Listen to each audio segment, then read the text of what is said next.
ეხება ქალბატონ ნაზი ჯიჯეიშვილის გარდა ამისა წარქმევისა მინისტრიშვილი, მაგრამ ამ საქმეს არც თავი იცის და არც მე ვთქვი თქვენი დედამჭი ხო 85 წლის მრავალი 1000 ოჯახი 2 წელი გადასახედებისგან თავის არდებაზეა საუბარი გამოდრავი იქნება ფაქტიურად ყველაფერი დაყადებულია ის დავარქვათ და მოქმედმა ხელისუფლებამ მის იქნა სასამართლო გამოძიების დროს გამოყენებული არც ერთ განიცადა და მორალური მე ციხეში გავატარე 2 წელი უკანონოდ 58 წლის ქალბატონი დავკარგე ჯანმრთელობა დავკარგე საცხოვრებელი ბინა დავკარგე ყველაზე ძვირფასი ადამიანი ჩემი მეუღლე ეხლა ძალიან კრიტიკულ მდგომარეობაში ვარ ფინანსური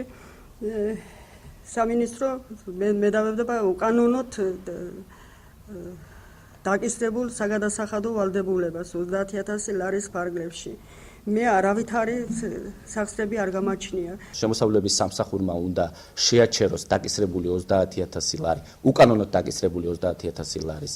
გადახდა, ხოლო შინაგან საქმეთა სამინისტროს აჭარის სამმართველოს ხელმძღვანელობას მივმართავთ, რომ ვინაიდან ეს საქმე თავიდან ბოლომდე იყო უკანონო, შეაჩეროს ქალბატონი ნაზი ჯიჯეიშვილის მეუღლის სახლიდან გამოსახლების პროცესი, რომელიც არის ხვალისთვის დაგეგმილი.